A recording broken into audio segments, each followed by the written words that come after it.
you described, where someone will say, I don't agree with your views and you're hurting all these people. Those comments don't make me angry. The misrepresentation of your positions. That doesn't really make me angry. What makes me angry is, like, I think it's something like, it's like casual insult. That makes me angry. And it's because I think, that's a tough one, man. It's just shit posting. Yeah, but it's the problem with Twitter is that the price of being a prick has fallen to zero. Yeah. Okay, but that's not true in real life. And so the question is, if someone's being a thoughtless prick to you on Twitter, I mean, maybe one, and maybe this is the proper answer, is that you should just ignore it. Yes. But the thing is, ignoring psychopathic behavior does not make it go away. Well, it goes away to you. Yeah. That's all that's important, Jordan. You can't control the interactions of the 7.5 billion people on Earth. What's going on, everyone? Stocks Weekend here today. We'll be reacting to what's going on with woke Twitter with Joe Rogan and Jordan Peterson. Let's get into the video. Twitter really can be a cesspool, and people say things to me on Twitter that they would never say to me face to face. And they certainly say things about you that they would never dare to say face to face. But I mean, not only because probably it wouldn't end well if they said something like that face to face. Yeah, and I think that's what when I always thought when I was going to college, when these people were like safe space, I would shield themselves from opinions they don't like, right? So it's the same idea, I think, but it's been magnified significantly in social media platforms, right? Because when you go on Twitter and you put something on Twitter or whatever, and then you're always gonna find that one person that's just gonna be like replying to you, and you're like, yo, why you what, and then you go in a back and forth. That's when I was new to Twitter, I didn't realize this, that people would just like go on forever. I'm like, yo, you got nothing to do? Like, I'd be at work and they'll still be replying to a tweet I said. I'm like, what's going on? What, like, do these people got no time? I understand the need for people to feel like, oh, I wanted to be one side, because it gets annoying sometimes. But I mean, that's the trade-off you take if you want free speech, right? So I have to accept that. But these people, they don't play by their own rules. And I think this is what leads to a lot of people having problems with the left when they take over an institution, is that they wield power for their side openly, and then they want to pretend like, oh no, we're not biased at all, because they don't perceive anything wrong with it, right? They don't take feedback well, it seems to me. But I digress. Let's continue. Part of it.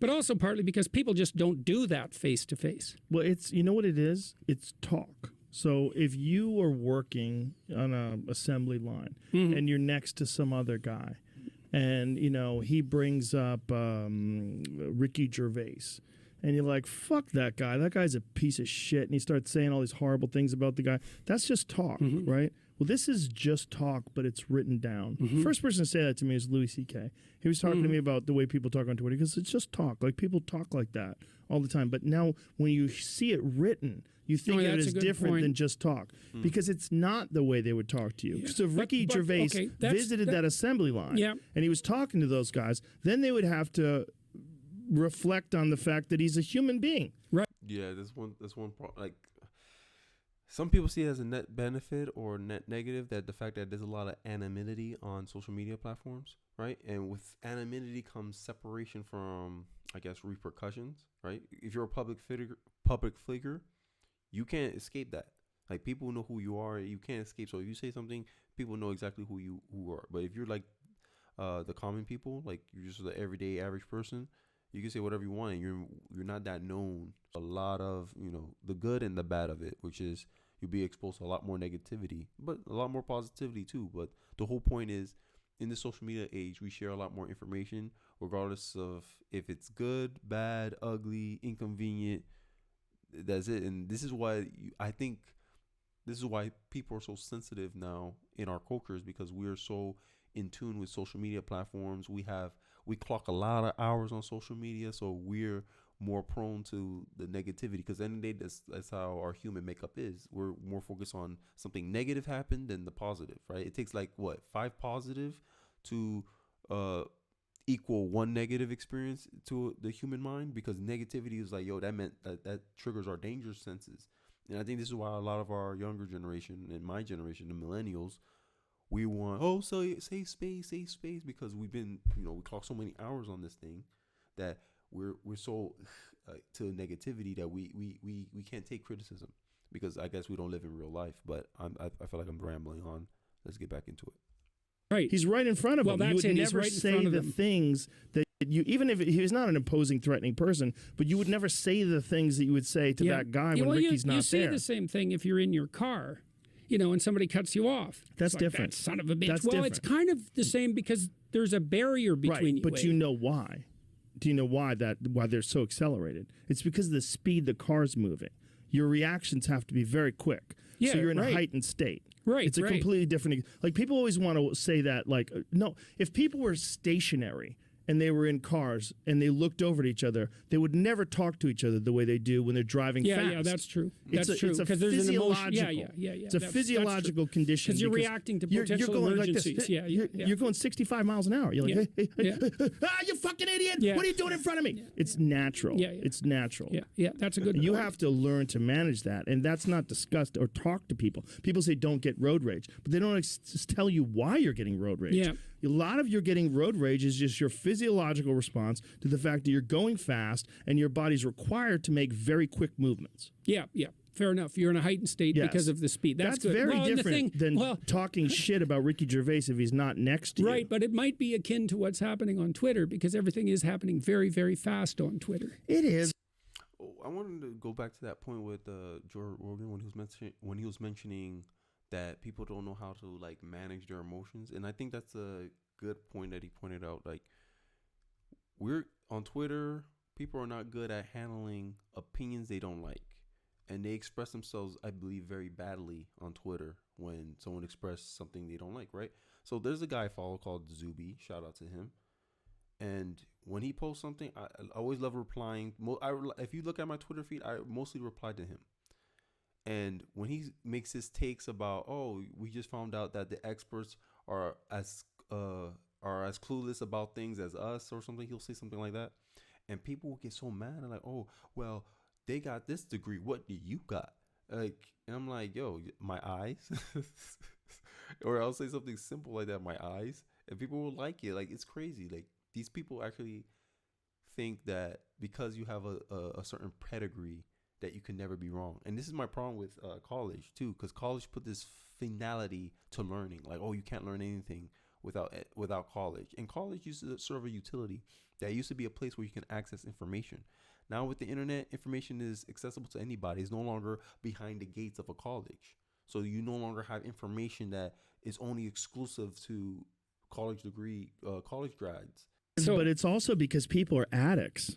The real problem with a lot of what's going on Twitter, and there's a bunch of people that I follow on Twitter that don't have anything to do with me. They're just negative people. And I don't even follow them. I bookmark their page. And then I go visit them because they're so fucking crazy. And I see them 12, 13 hours a day tweeting. Right. It's straight madness. And it's 100% an addiction. Mm-hmm. And the amount of interactions that they have that are negative, the amount of expressions they have that are negative are overwhelming. Right. That is an addiction. It's an outrage addiction.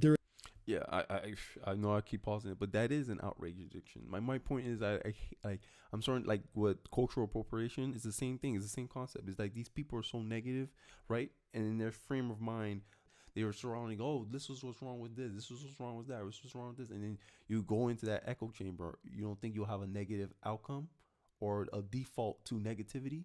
So when someone says something, you automatically negatively assume that they're coming from a bad place with it, and then you want to get them censored. And that's what you classify as hate speech.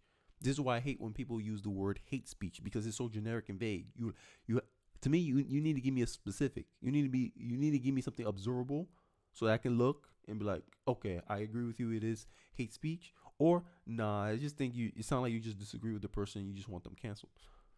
And this is my problem with censorship, cancel culture. We need to allow people the ability to redeem themselves. And if you silence them, you don't prove them wrong. You just prove them that you don't want to hear what they have to say. And that generates more interest, not less. We saw what happened. Andrew Tate got reinstated in Twitter. He got 1 million followers overnight. You're enforcing hate speech. And I just think it's just a pretext to, push your agenda. I don't want this person speaking, so I'm going to just say, what he says is hateful. Like, it's a generalization. And I don't think that I don't think people are buying it anymore. But I digress. They're addicted to recreational outrage and the response to their recreational outrage. It's constant and consistent. It doesn't vary. They're not learning anything. Well, They're not growing and expanding the way they communicate with people and becoming better human beings and more kind human beings. They're addicted to outrage. Imagine you do get a kick from that sort of spontaneous outrage. But when you manifest that in the real world, there's a cost. Yes. And the cost is look the hell out because maybe you said it to the wrong person. Well, you also can't get that many interactions in the regular world. So one of the problems, I like that. I think that's very interesting that there's a hit, because the thing about anger is a mix of two emotions. It's negative emotion. Yes. But it's also positive. It's approach, because if it wasn't, you couldn't fight when you were angry. Well, let's talk about your own comments. When you read your own comments, you could read many comments like, thank you, Jordan. That book was really aligned to help me. And then one will come in and go, you transphobic piece of shit. Yeah. You know, you're responsible for the death of thousands of children who've killed themselves because they can't express their true gender identity. And you'll see that one. That won't have an effect on you. That's the same as these other people. These other people that are interacting, we are designed to seek out danger. When danger comes our way, we're prepared to react to danger in a much different way than a friendly smile or a casual compliment. Yeah. Casual compliments and friendly smiles are nice, but danger is something you have to pay attention to. That's the addiction of Twitter. So the kind of comment that you described, where someone will say, I don't agree with your views and you're hurting all these. Damn, that makes sense. And I think that's one problem that I don't know how you fix, because if you're for free speech, you're for that person's ability to spread negativity, even if it's unfounded negativity. They should be allowed to say it, and all you can do is try to counteract it. But I don't know. It seems like people who are very negative on Twitter seem to have a lot more time than people who are like constructive and positive. I just think they spend more time on Twitter, right? They clock 12 hours a day on Twitter, 8 hours sometimes. I can't do that. I don't know. I spend most of my time on this platform. But I digress. People, those comments don't make me angry. The misrepresentation of your positions. That doesn't really make me angry. What makes me angry is, like, I think it's something like, it's like casual insult. That makes me angry. And it's because I think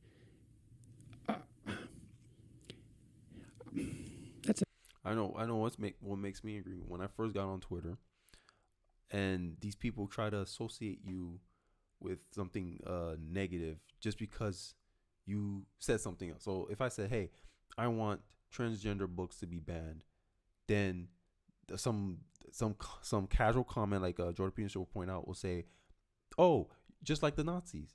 And I'm like, how you went all the way over there when I'm talking about something very specific? You jump to this conclusion. How you got there? How you arrived there? And I asked him that. How you arrived there?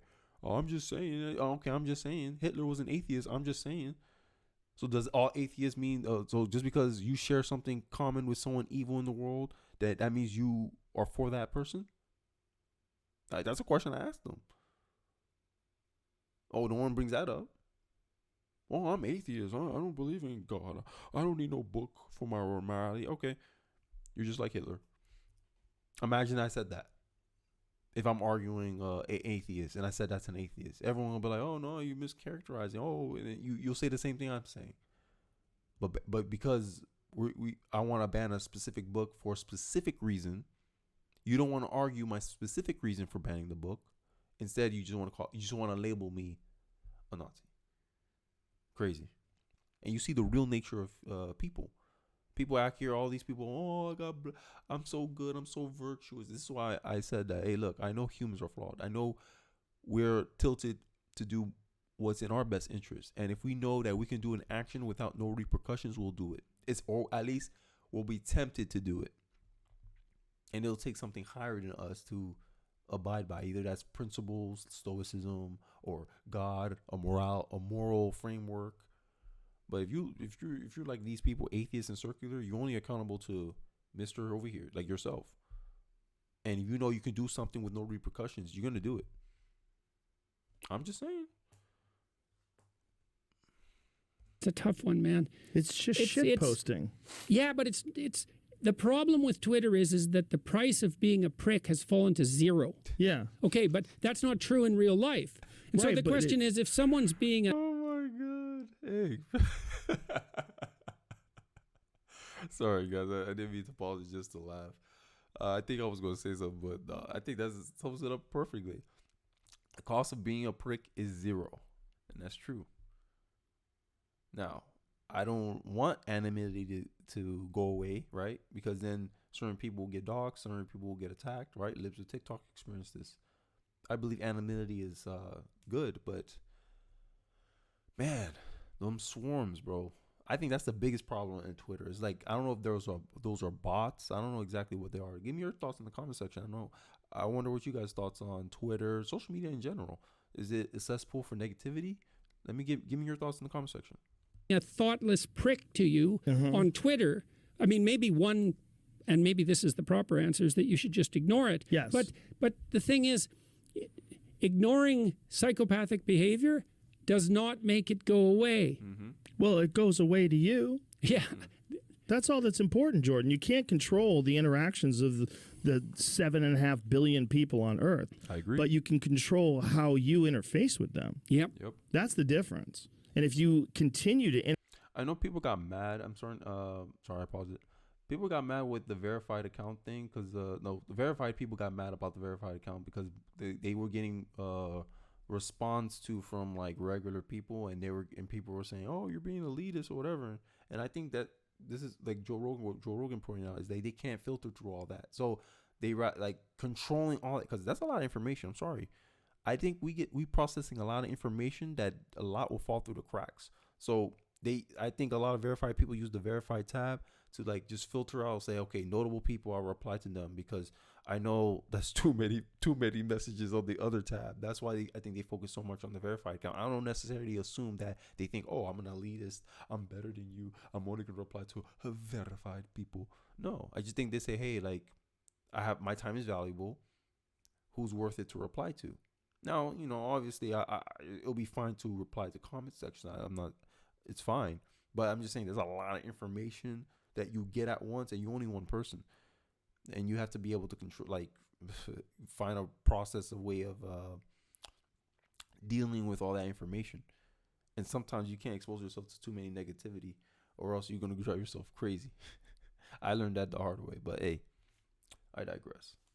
Interface with people who 1 out of 10 is going to say something fucked up to you, and that's going to hurt your day. It's going to hurt your feelings. I have friends that will go on Twitter all day long, comics, and they'll read comments about them, and then you'll see them at the club. They'll be a fucking wreck. Yeah. And I'll be like, hey, bro, stop reading that shit. And I'll tell them. Yeah. I'll do podcasts with comics, and they'll say something that's fucked up, or they'll go a little too far, or they'll talk over people too much, and I'll tell them afterwards, like, don't read the comments.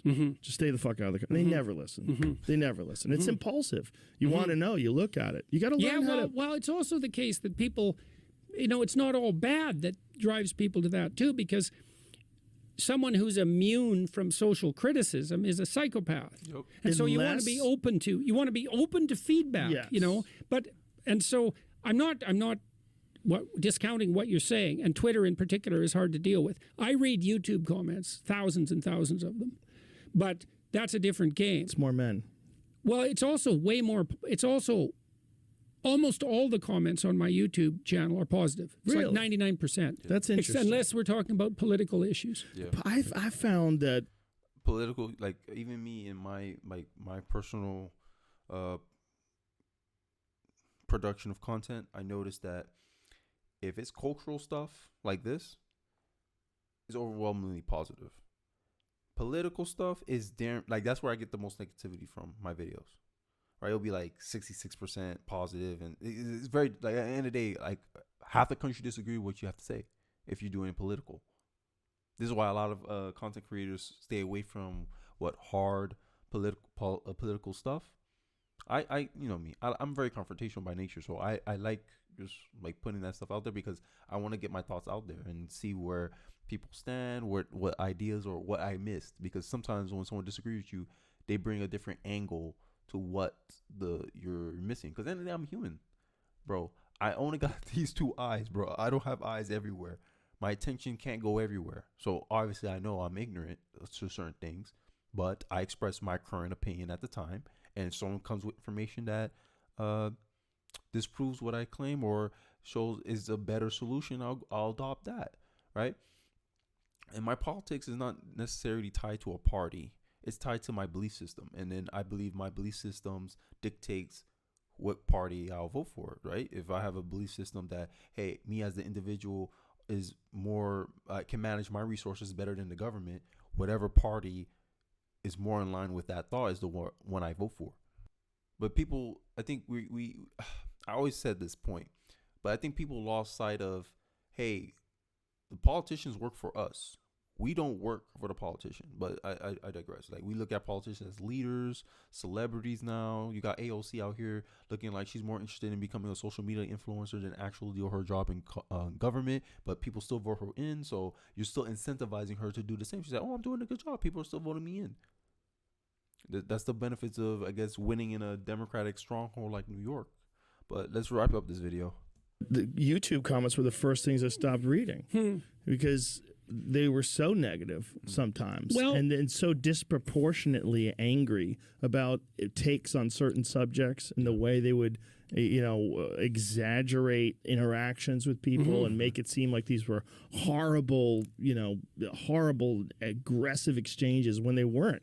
They were just casual disagreements between people that sometimes are clunky. Right. And so, well, I've been fortunate with the YouTube channel in particular because it has become a very, very positive place. And so I'm very happy about that. I'll give you an example. I was going to say something, though, but let me finish my thought, because what I was going to say was what I realized is I don't need to read those, and those don't necessarily represent truth. But so, yeah, that's my thoughts. Not my thoughts. Yeah, guys, let me know what you guys think in the comment section. Is Twitter... Not just Twitter. Is social media just a cesspool of negativity? Let me hear your thoughts in the comment section below. I would like to hear them. Don't forget to like, comment, subscribe, and I'll see you guys in the next one. I'm glad to be back. Peace.